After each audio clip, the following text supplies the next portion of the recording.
Hey y'all, thanks for tuning in tonight. Got a pretty awesome show, one of my absolute favorite topics in the entire world. Tonight we're going to be talking about 1911's and the top 10 considerations before buying one. Really looking forward to this show tonight. I want to say thank you to everybody that's tuning in. One of the big things that I ask everybody every week when you tune in for our lives is make sure you hit the subscribe button down below. By subscribing to our channel, one, it lets you know that we have upcoming videos, upcoming lives, but two, it also helps to boost us in YouTube's algorithm so we are able to reach more people. So if you would, if you're watching tonight, make sure that you hit that subscribe button down below. Thank you so much, and I appreciate it. Let's talk a little bit about some upcoming videos that we have. We've got our update on our winter sowing video. So if you've had an opportunity to watch our winter sowing, and this is kind of more on the prepping side than away from the firearms side, which, you know, is two things in this world that I love, and that is being prepared. All right. Being prepared means you're prepared for anything. It's almost like the Boy Scouts motto, you know, be prepared. And that's something that I've really tried to live my life by, is making sure that I am prepared for anything, and whether that is self-defense or whether that is providing for myself and my family as far as food and things. And so we've got a really good video that we just released on winter sowing. Make sure you check that out. Part 2 is coming up. Part 2 is going to be our 2-week reveal, kind of showing you guys where we are in that series with everything that we're growing, how it's sprouting, how it's, you know, not sprouting, obviously. But I'm really looking forward to this series that we're doing on gardening, as far as prepping goes, because we're going to walk you through everything that we do for our gardening, for our prepping, from starting the seeds all the way through harvesting. And there's going to be updates on these videos every week or two, showing you where everything is. If we're having problems with things as far as pests, uh, different kind of insects, infestations, as well as how the crops are doing. You know, the crops struggling? Are they growing well? Different fertilization techniques that we're using. So this is going to be an ongoing series that's going to carry on from now all the way through the summer, and I'm really looking forward to sharing with you guys everything that we've learned over the last 10 years or so gardening, with my wife and I, but for me, with gardening throughout my entire life. You know, I'll be old this year, on the backside of the big 50. I know it's hard to believe. You know, I look like I'm like 18, but yeah, I'll be flipping 50 this year. But you know, I've got a lifetime of experience with gardening, and I love to be able to share this stuff with you guys. So, you know, taking my lifetime of experience with gardening here in the South, and sharing it with you, things that I've learned over the decades now, and helping you to be able to grow better crops, bigger crops, and get a bigger harvest. So really looking forward to that series. It's a lot of fun. I'm enjoying it a lot. We do have our winter sowing video up, so if you haven't had a chance to hop over on our YouTube channel, make sure you check out that video on our YouTube channel. We've got the CZ Fire Control Group installation video that's going to be coming up in the next couple of days, and that's part 2 on the CZ series that we're doing. And then we also have a new video that we're finishing up on winter seed starting, or I'm sorry, indoor seed starting. And that's going to be starting your seeds indoors under lamps and everything. We've been working on this series on that part for about a month, and we've got some really great content for that too. So if you're considering doing indoor seed starting as well as growing your plants indoors, we've got some great videos to show you guys how to do that as well. So let's just jump into it. 1911's. What are the top 10 considerations that you should have before you buy a 1911? And, you know, let me kind of preface this and say that I am a 1911 snob. I love 1911s. I have, from the time that I was old enough to open a gun magazine and read through gun magazines, 1911s were the #1 pistol on my buy list as soon as I was old enough to be able to buy one. And that was absolutely the first handgun that I ever purchased as soon as I was old enough to buy one was a 1911. And let me tell you guys, I was disappointed. It was nothing like what I thought it was going to be. And you know, when I bought my first 1911 and I took it out and shot it, I was like, how in the world did we win 2 world wars and carry us through multiple conflicts with this firearm? It is a absolute turd.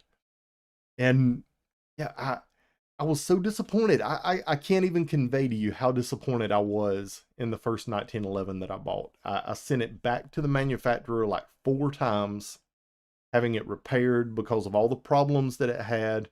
Every time it would come back, it would be marginally better.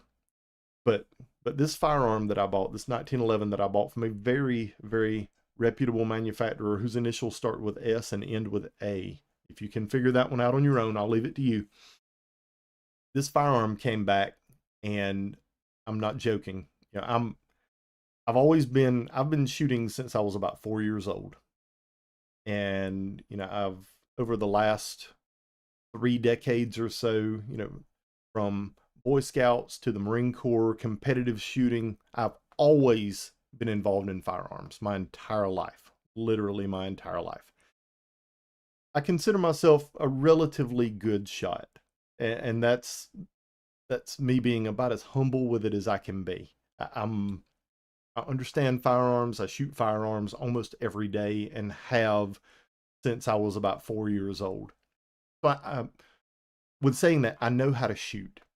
And this pistol, I could not group 5 rounds on a 36-inch target at 10 yards. And that is no exaggeration.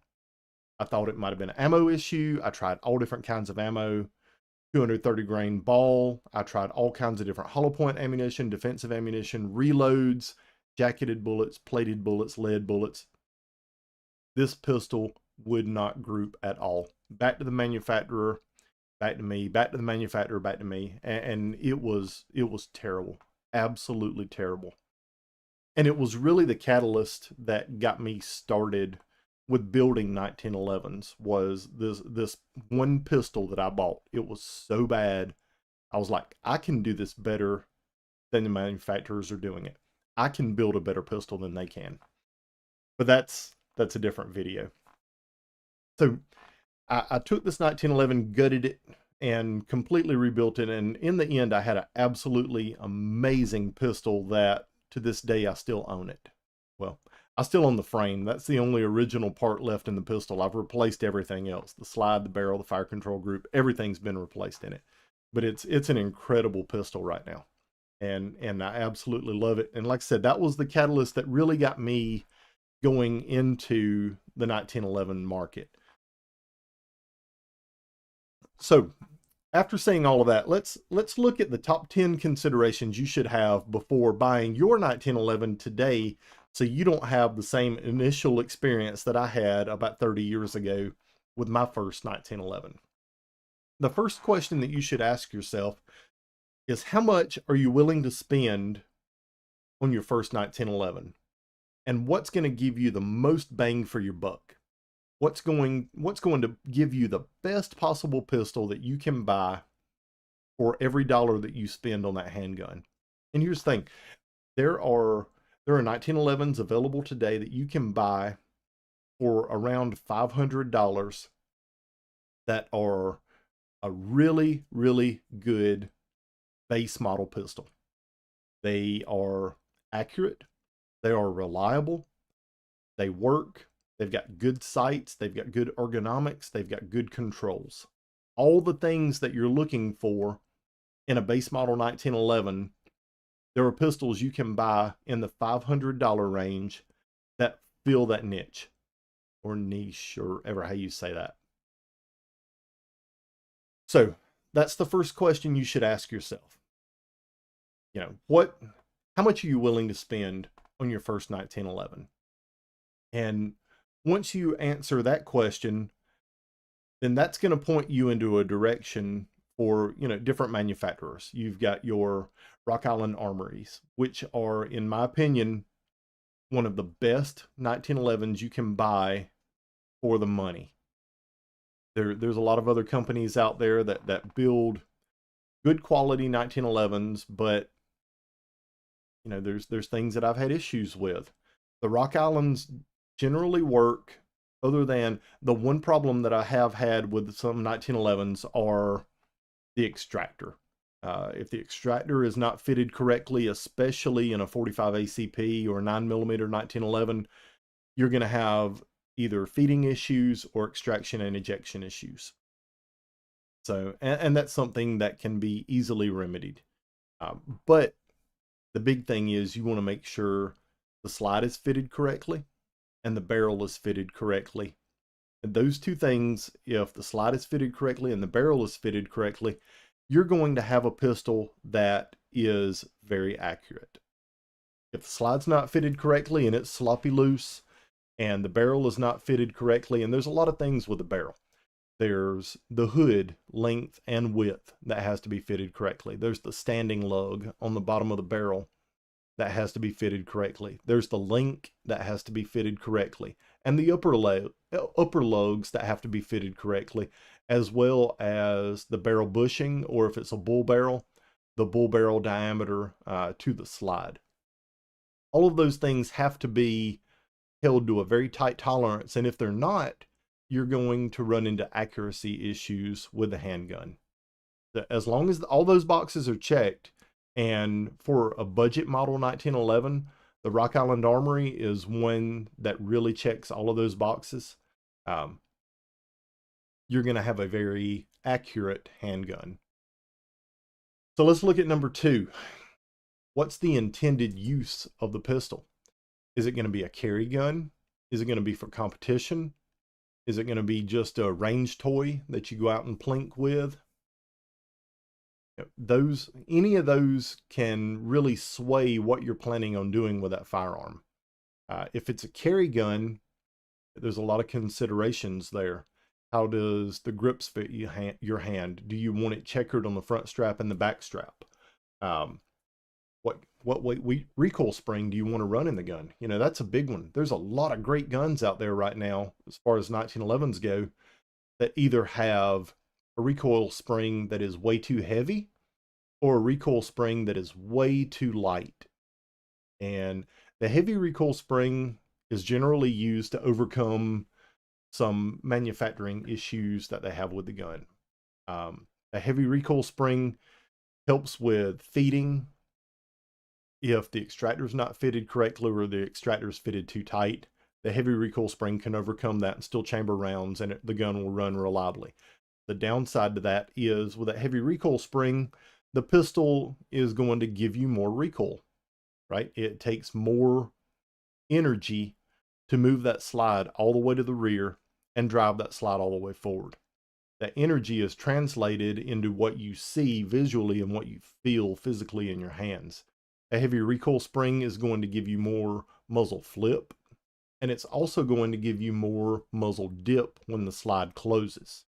And there's a balance there between the two. That's one thing that I really try and convey to people with 1911s when they're building the pistol, is balance the recoil spring to the caliber that you're shooting in that pistol.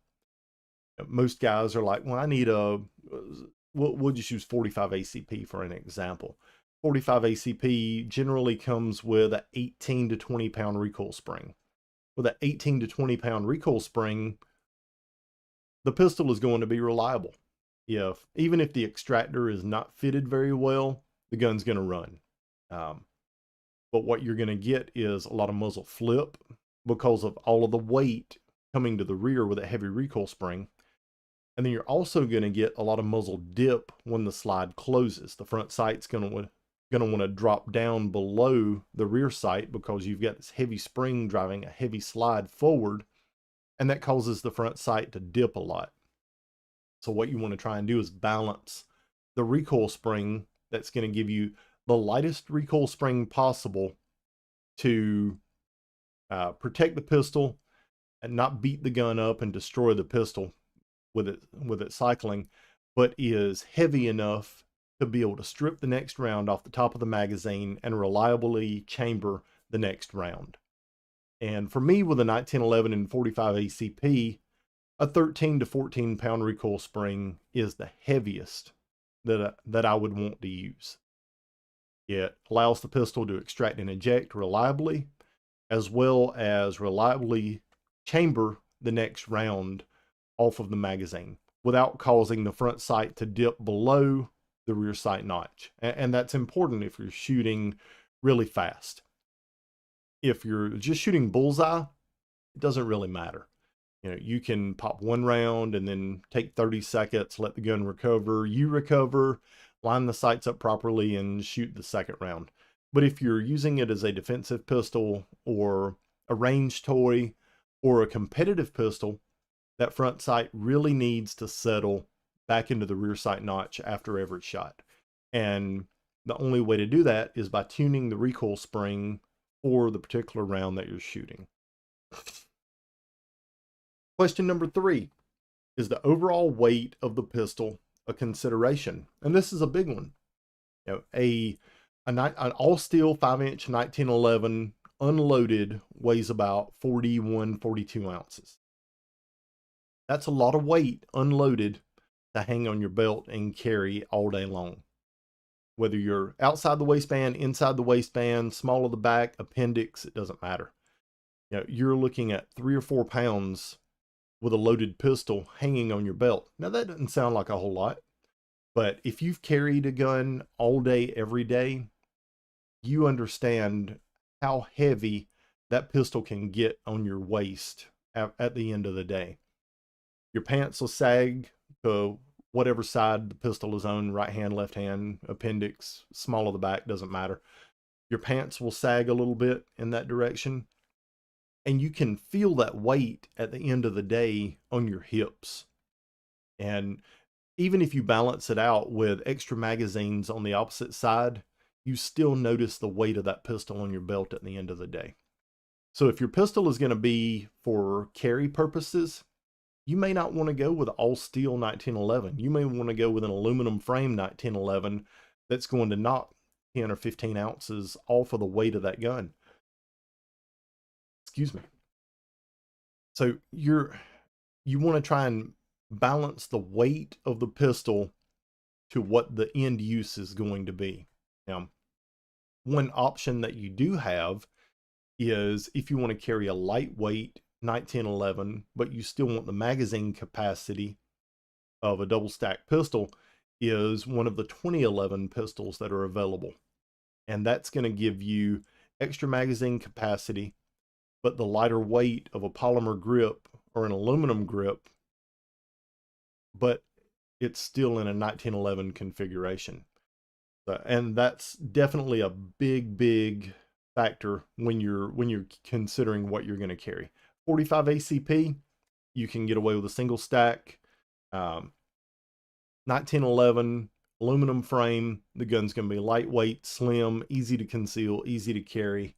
But if you're looking at 9mm, you may want to go with a double stack pistol with a polymer frame that's going to give you a lot more capacity, as well as, but still be lightweight, like the aluminum frame 1911.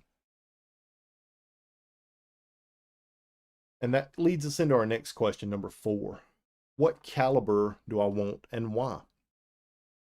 The 45 ACP is a proven man stopper.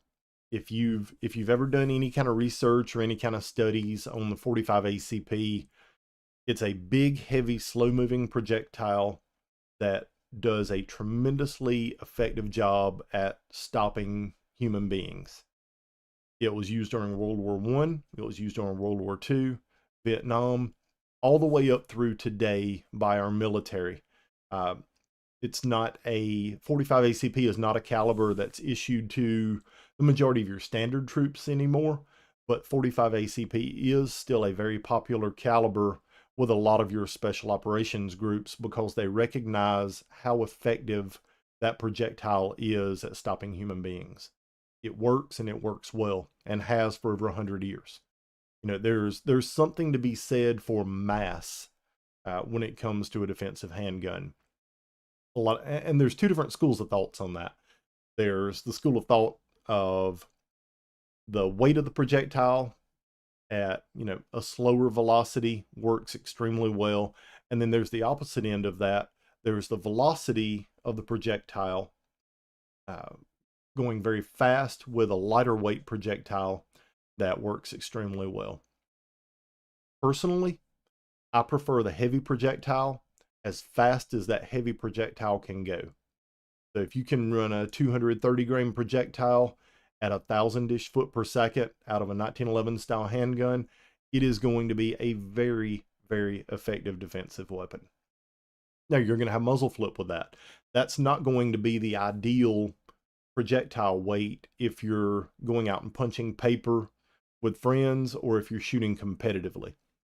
If you're shooting competitively, you're going to want to slow that projectile down. You're going to want to meet whatever the minimum power factor is for whatever you're shooting, whatever competition that you're shooting, and try and balance the two out with velocity and projectile weight. Generally, a lighter projectile is going to have less recoil and less muzzle flip. A heavier projectile is going to have more recoil and more muzzle flip. And some of that is velocity dependent. You can take a heavy projectile and slow it down, and it is very almost spongy feeling is the easy way to describe it, versus a light projectile going very fast has a snappy feeling. It recovers very quickly from recoil, and you can get back on the sights fast, but it hits you in the hand hard, where a heavy projectile going slow has more of a push, and it almost seems like the gun is slow to recover from the recoil impulse. So it kind of depends on what you prefer personally, and that can evolve the more you shoot. When I first started shooting competitively, I really liked the feel and the sight picture that I got from a heavier projectile going slower. The gun was spongy, kind of mushy feeling under recoil, but I didn't get a ton of muzzle flip with it. The gun stayed pretty flat with a lightweight recoil spring, and it gave me a really fast sight recovery because the gun felt mushy. As I evolved through competitive shooting, I moved away from that more toward a lightweight projectile that recoiled harder. It hit me in the hand harder, but I got less muzzle flip from it, and I was able to follow the sights faster with the lightweight projectile.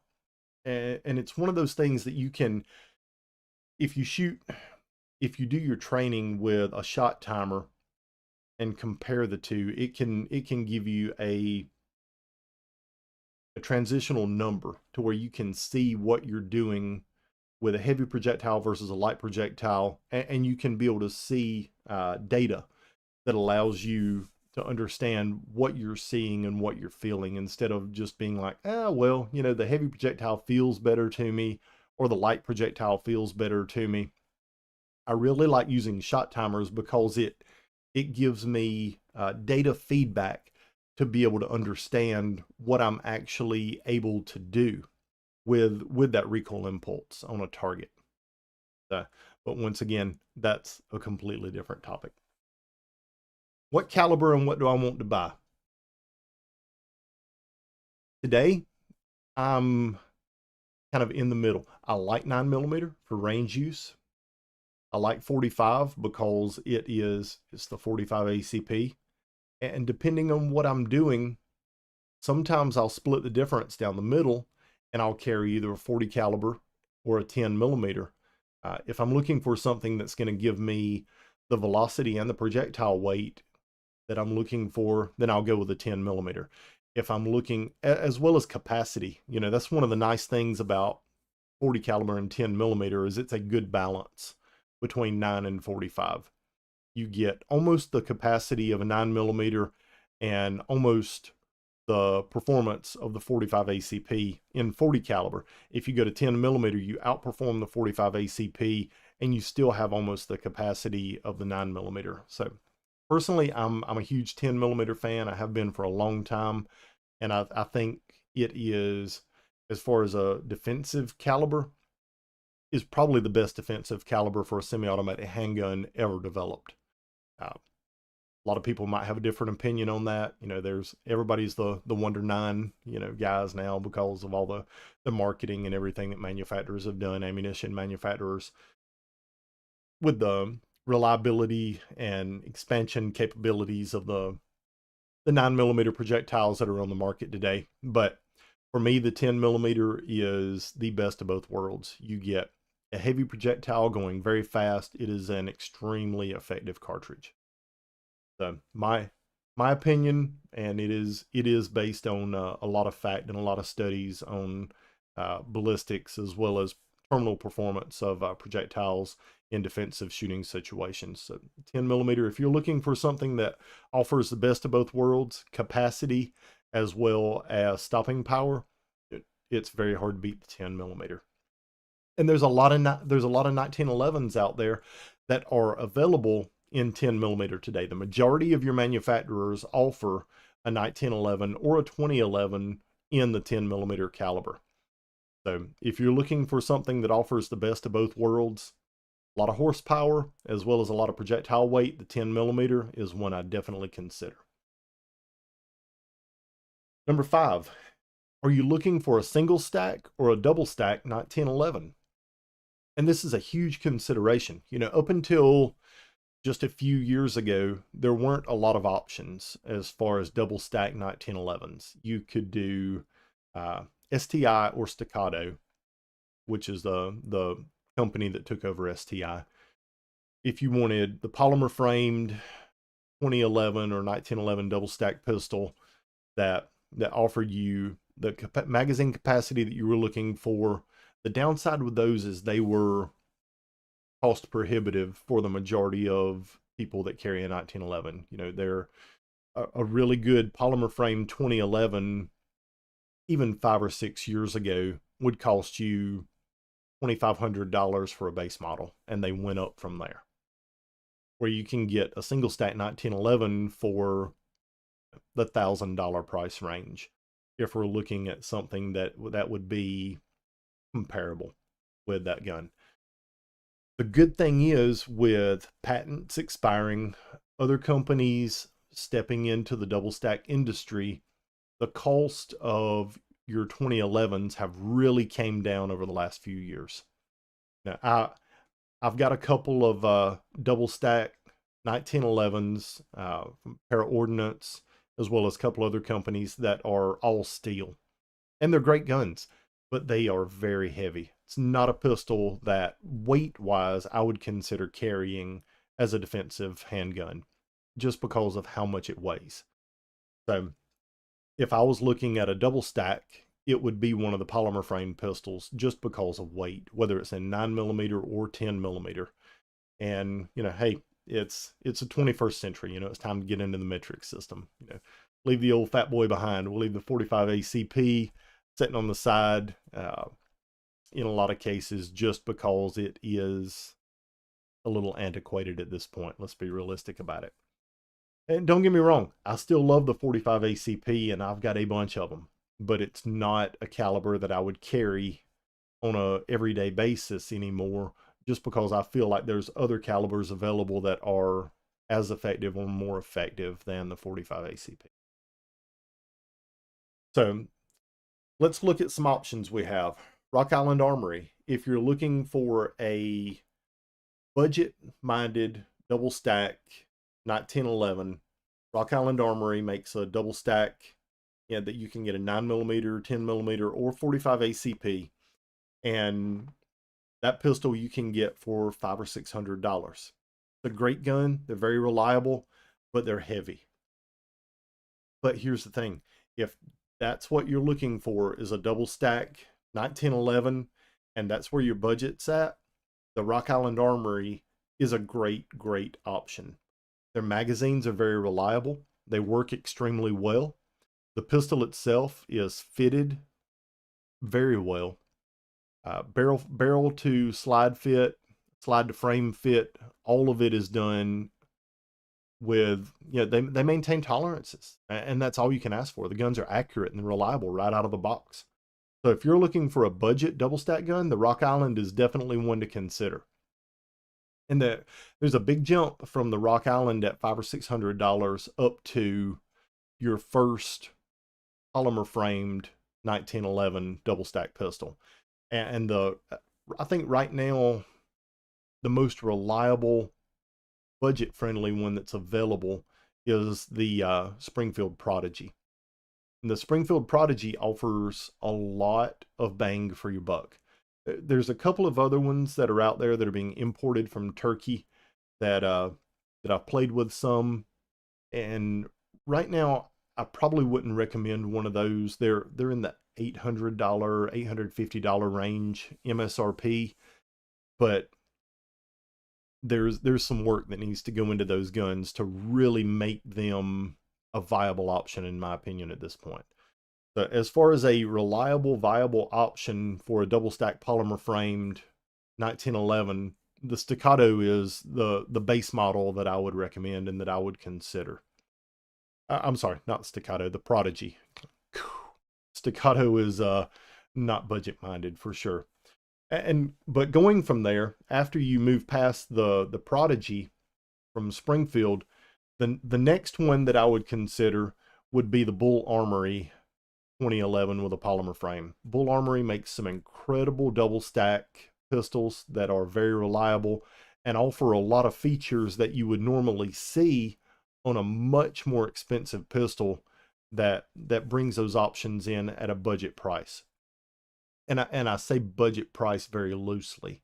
We go from a $600 Rock Island to a $1,200 Prodigy to a $1,800 Bull to a $2,800 Staccato or a $4,000 plus Infinity. And those are, you go up in manufacturer, you go up in quality to some extent, but then you go up very, very quickly in price. When you start moving up through these polymer frame pistols, the price can get excessive for a lot of us very fast. So if you're looking at carrying a polymer framed double stack 1911 or 2011, really the Prodigy is probably going to be your best option as far as a semi-budget minded pistol that you can find in most of your gun shops. Number 6, can I get good and reliable magazines for the 1911 or the 2011 that I'm looking at purchasing? And the answer for that at this point in time is yes and no. And I know that that's kind of a double-ended answer, but here's the answer for the question. No, you cannot get reliable magazines from a lot of the manufacturers that sell 1911s or 2011s. Yes, there are a lot of really good magazines available for 1911s or 2011s that are made by aftermarket suppliers. If I'm looking at 1911s, there's really only one magazine that I consider, and that magazine is made by a company called Checkmate. Checkmate? No. Checkmate makes great mags. The one that's my number one favorite is Trip Cobra mags for the 1911. They have a great follower design. They have a great magazine body, springs, base pads. The magazine bodies they're just perfection. But Trip Cobra mags, whether it's 9mm, 10mm, or 45 ACP, are, in my opinion, the best magazines available for a single stack 1911. The guys have been making magazines for competitive shooters and defensive shooters for decades, and they really, really have a great handle on how to make a good magazine. They outperform, if you read a lot of the gun magazines and stuff online, people are like Wilson Combat or this magazine or that magazine. The Trip Cobra mags are the best single stack magazine made today, hands down. And the interesting thing is they're not any more expensive than any other magazine that's out there. They're like $35, $40 a magazine. So if you're looking to upgrade the magazines for your 1911 single stack in 9mm, 10mm, or 45 ACP, look at the Trip Cobra magazines. They are absolutely outstanding. Not sponsored by them, not supported by them at all. Just like you guys, I buy my magazines from those guys, and they are awesome. And I'm sure most of you have probably never heard of them because they don't spend $1 million a year advertising their products, but they make the absolute best single stack 1911 magazines on the market. When you move into the 2011 magazines, you've got a couple of different options to consider. If it's an all steel gun, it's going to use a different type magazine than a polymer grip gun. Your all steel guns use normally like a Para Ordnance style magazine, which has a different feed lip angle and a different shoulder on the magazine. For those, excuse me, the Rock Island Armory magazines have worked really well for me. Had great results with them. And that would definitely be one that I would recommend. They're budget-minded magazine that you can change out the follower, the spring, the base pad if you want to get more capacity on them, or you can just run them as you buy them from the factory, and they work very well. For the polymer framed 2011s like the Prodigies, the Staccatos, and things like that, the Prodigy magazines from Duramag are actually, the bodies are a really good magazine. The guts, the internals, the magazine spring and follower, as well as the base pad, leave a lot to be desired. So you can change out the spring and follower in the magazine and know that the pistol is going to run and run reliably. Or you can buy magazines that are already completely tuned, set up, ready to go. You take it out of the package, throw it in your pistol. It's going to give you the most capacity, be very reliable, and really they look good too. And those magazines are made by a company called MBX, Mike Bravo X-Ray.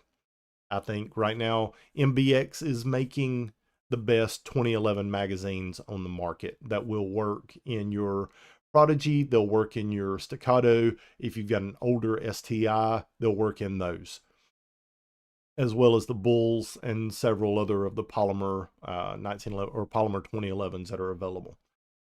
Check those guys out. Once again, not sponsored by them, just my personal experience from using a lot of different magazines that are out there over the years. They're one of the best that's available for the double stack 2011s. Number 7, will aftermarket accessories fit the pistol that I'm considering?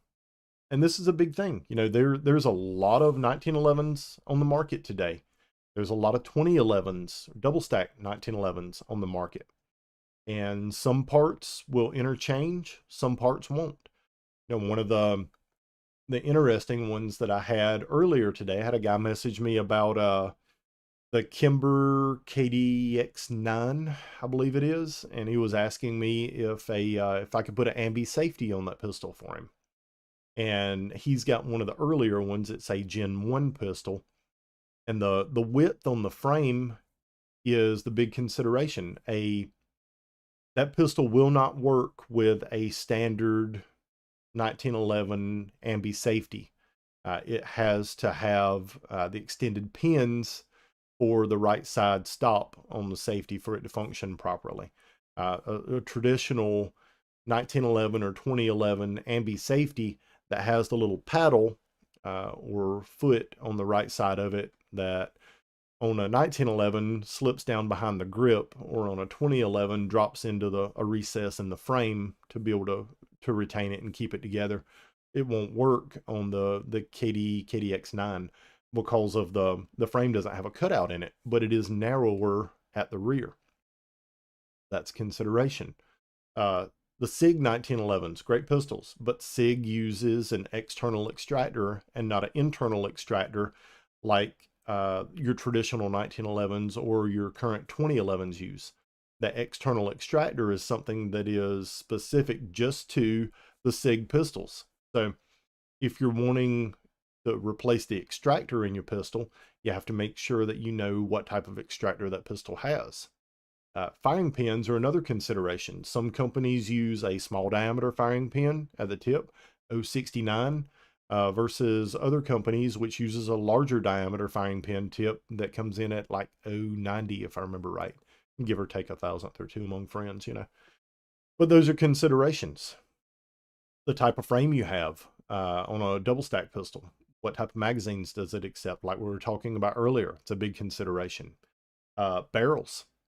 Are you using a bull barrel or a bushing barrel? You want to replace the bushing on your pistols.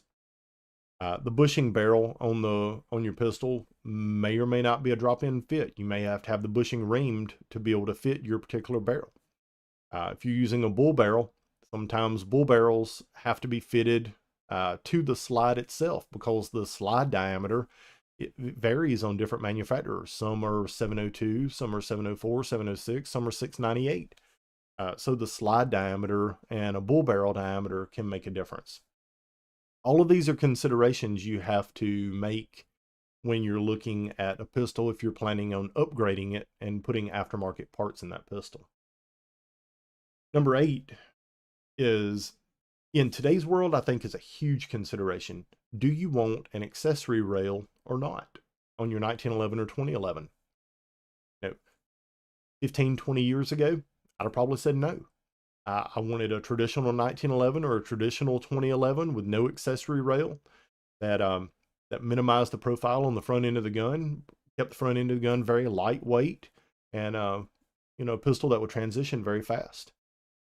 Today, I'm kind of on the opposite end of that spectrum. You know, I carry every single day, and if it's going to be a carry gun, I want an accessory rail on it to where I can put a flashlight on that pistol. And I want a holster from a holster company that will fit my particular pistol with my accessory rail and with my flashlight that's on it.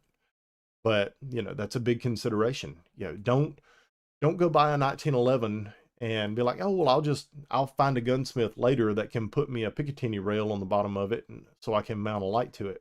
That is not really an option, you know, unless you're planning on having the rail milled and welded to the frame and the frame completely refinished. Don't be like, oh, well, I'll just get one without a rail and I'll do it later. It's a whole lot cheaper and easier for you as the end user to buy a 1911 now. Even if it's a little more money up front, it's going to save you money in the long run to get that pistol with a Picatinny rail on it now versus thinking about adding one in the future. Number 9, are you willing and knowledgeable to work on a 1911 yourself, or do you need a gunsmith? And here's the thing, guys, let this one be a really big one for you. If you're looking at a budget-minded 1911 that you're going to have upgrades done to later, get a pistol that the tolerances are good with it, like the Rock Island Armory. So it's a good option, especially for the money. That pistol can be upgraded down the road either by you, if you're knowledgeable enough to be able to go in and replace parts in it, or by a gunsmith at a very competitive price. So know your limitations as far as 1911s, because here's the thing. 1911s, most parts do not just drop into that gun like they do a Glock. Glocks are great. I call them Lincoln Logs for big kids, or like AR-15s. You know, when we're little kids, we get our Lincoln Logs, we're building all kind of stuff with them. You know, we've got awesome little projects. We've got our little house, our little village, our little animals and stuff. As we get older, we're guys and girls. Hey, we still like to build stuff. We like to make something ourselves without having to go to the store and buy it. We like to get our parts, our components, put it together and say, I did that, right? 1911s aren't really like that. They're even something as simple as a guide rod that you think, oh, I can buy this guide rod, drop it in my pistol, and it'll be great. A lot of times, even guide rods do not drop in to 1911s without having to be fitted. And I think that's one of the big things that guys with 1911s or that are looking at buying a 1911, they really kind of miss.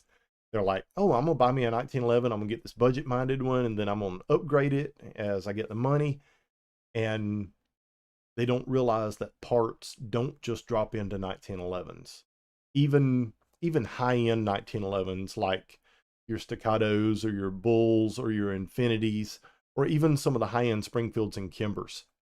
If you're looking at replacing parts in those guns, you're not going to be able to buy parts that just drop in and work. The parts are going to have to be fitted and tuned for that specific pistol, that very particular pistol that you own, to be able to function at their absolute best.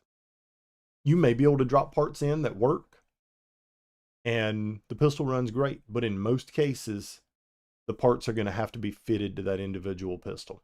So keep that as a big consideration for you. And number 10 is another one.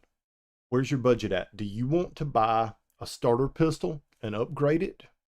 Or do you want to just save up and buy the exact pistol that you want with everything done to it that you want and get exactly what you want right out of the box? Here's the thing. A lot of us, our budget doesn't allow for that. Our budget allows for a starter pistol that we can upgrade as we go. But just like we were talking about before, if you don't understand 1911s and being able to install and fit parts yourself, know that you're going to have to send that gun to a gunsmith and have those parts fitted. So it may be worth it long term to be able to save your money up a little bit longer and get the pistol that you want versus buying a budget-minded pistol and then upgrading it as you go. So those are the top 10 considerations for buying a 1911 before you go out and purchase one. Let's jump over in the comments tonight and see what all we've got going on over here. Citispell, he says, Semper Fi, brother, God bless. Citispell, God bless you. Glad to have you on tonight, Devil Dog. Jim Griner, Coastal Georgia, checking in. Looking forward to some 1911 talk. Jim, I'm glad you were able to make it with us tonight. George Boone, Mr. Boone from North Georgia. I'm glad to have you on here, bud. John G from Moore, South Carolina. John, it's good to have you on. Had you in my prayers, bud. I hope everything's going well with you and your family. John Richardson says, where is the great bearded one? He is not referring to me, unfortunately. The great bearded one did not make it tonight. He had some things to do, so he's going to hopefully he'll be on with us next week. Chris Matthews says, hey everyone. Dwayne Booth from Anderson County. John G, we need Beth in the gardening videos. Bring some extra class. John, I do not disagree with you at all. I have tried and tried, excuse me, to convince Beth into doing some videos with me, and she is like, I love being behind the camera, not in front of the camera. I will take care of the behind the camera stuff, but I haven't been able to convince her to get in front of the camera yet. Still working on that though, I promise. John G says, what do you think of the Turkish import 1911s? John, there's some Turkish import 1911s that are really, really good right now. That are, in the $500-600 price range, that are competitive with the Rock Island Armories. There's also some South Korean import 1911s that I'm actually going to be doing maybe either a complete live on those or a video, a really in-depth video on those South Korean 1911s that I think could really open a lot of people's eyes to some back-end industry stuff that most people don't see. So keep an eye out for that one for some upcoming videos. Chris Matthews says, there's definitely some nostalgia with a 1911. Robbie, would you recommend a 1911 in 10 millimeter? I've heard the polymer pistols absorb the recoil better. Any thoughts? Chris, you are exactly right. The 1911 is a very nostalgic pistol. It was one of the big reasons why that was my first choice for my first pistol that I bought. Yes, I would recommend a 1911 in 10 millimeter, but it would not be my first recommendation. If you're looking for a 1911 the all steel 1911s would not be a recommendation of mine. If you were looking for a 10mm pistol, I would probably recommend a Glock, the Glock 20 or the Glock 40 over an all steel 1911 because of the steel frame. I think the steel frame in a 1911 pistol is a very hard recoiling pistol. Even me, as much as I've shot, after a couple of rounds with a 1911, I have to readjust my grip with my support hand to stay in that gun. It slides my hands around a bunch on it. So all steel 1911 would not be a recommendation of mine in 10mm. The polymer 2011s would absolutely be a recommendation of mine for the exact reason that you noted. The polymer frame, just like with the polymer Glocks, that polymer flexes. That flex in the frame helps to absorb a lot of the recoil energy and allows you to control that pistol much better. The polymer 2011s would be a #1 recommendation of mine for that pistol in 10mm. I'm actually building one right now for myself. That's going to be my new carry gun, is a 2011 in 10mm with a polymer frame grip, just because of those reasons. It allows me to have the magazine capacity that I want, along with the recoil control from the polymer frame and the polymer flexing. George Boone says the new Springfield TRP looks really good. George, the TRPs are a lot of the higher end Springfield 1911s are really, really good pistols. The lower end Springfield 1911s are not pistols that I would recommend. But their higher end stuff is very good and is accurate and reliable. And Mr. Boone says, what is your all-time favorite 1911? My all-time favorite 1911 is not one that I could buy in a store. It is actually my first 1911 that I ever built. And it started life as a Springfield, which had issues, to say the least. I completely rebuilt the gun. It's all that's left on it, that Springfield right now, is the frame. I replaced the slide, the barrel bushing, the fire control group, the grips, did some machine work on the frame so it fit my hand better, and really built the pistol to be what I wanted out of a 1911. And that is hands down my favorite 1911 that I have. And I've got a bunch of them, but that one is it's like an old friend. It fits me like a absolute glove. It's an amazing pistol. Mr. Boone says, working the night shift. Good night all and God bless. I'll catch a rerun, Robbie. Mr. Boone, thank you for tuning in tonight. I'm glad to have you. Justin Hopkins said, finally made it. Justin, it's good to have you on tonight. And John G says, Robbie, the MBX mags are $125 each. Are they worth 2 times the price of a Checkmate mag? John, yes, they are. Short answer. They are the top of the line magazine that's available for the 2011s. They have the extended aluminum base pads on it, which add a little bit of weight. They help the mag fall out of the gun better, as well as giving you extra capacity. They have really good followers. They have really good springs, and the mag bodies themselves are absolute perfection. They're great, great magazines. If you're looking at building a magazine yourself without having to spend $125 on it, the Duramag from Springfield Armory that they make for the Prodigies are a good base model mag to start with. You can replace the spring, replace the follower, and replace the base pad on it, and have a magazine that is as good as the MBX mags and save a little bit of money. You just have to build the magazine yourself versus buying one that's already completed. Gerald Montanona says, what are your thoughts on the SIG Scorpion 1911? The SIG 1911s are great pistols. They're, and it's something I was talking about earlier, they do use a external extractor, which is proprietary just to SIG. And that's one of the things that needs to be a consideration if you're buying one of those pistols, is replacement parts. One of the things I really like about the original 1911 design is there's a ton of aftermarket support for that pistol, as long as you don't deviate from the original design much. There's really good extractors that are available, ejectors, all the internal parts, external parts, everything for those guns are available. If you go with the Sig Scorpion 1911, know that the extractor is a proprietary part, and that's something that you may or may not be able to get from Sig if you want to have replacement parts on hand.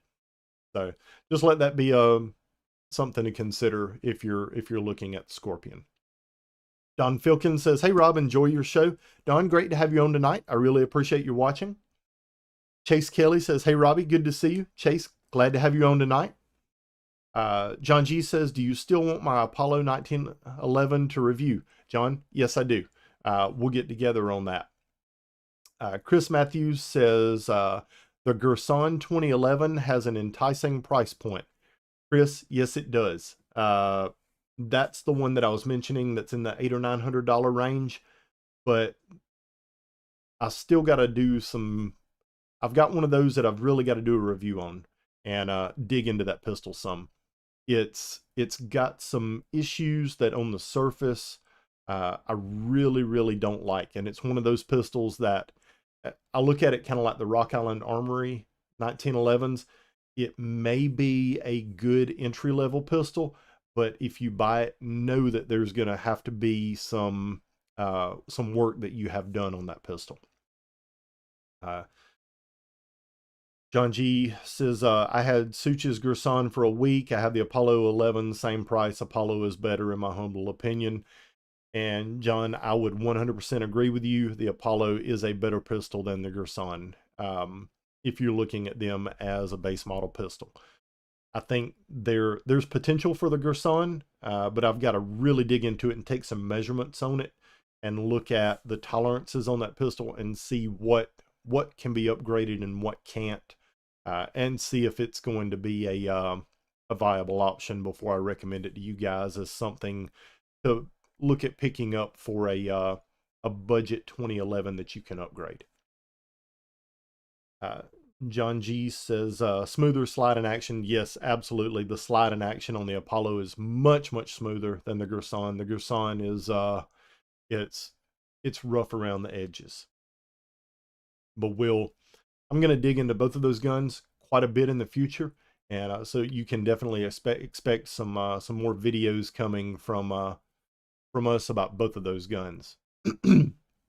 And Chris said comparison video on the Gerson versus the Apollo. Yeah, that's definitely one that I have on the to-do list, is compare those two guns. Guys, thank you all for watching tonight. And like I mentioned at the beginning of the video, please make sure you hit that subscribe button at the bottom. It really helps us to increase our viewer reach and increase our algorithm with YouTube, and allows us to reach more people. Thank you again for watching and subscribing. God bless everybody tonight, and we'll see you next Tuesday. Thank you again.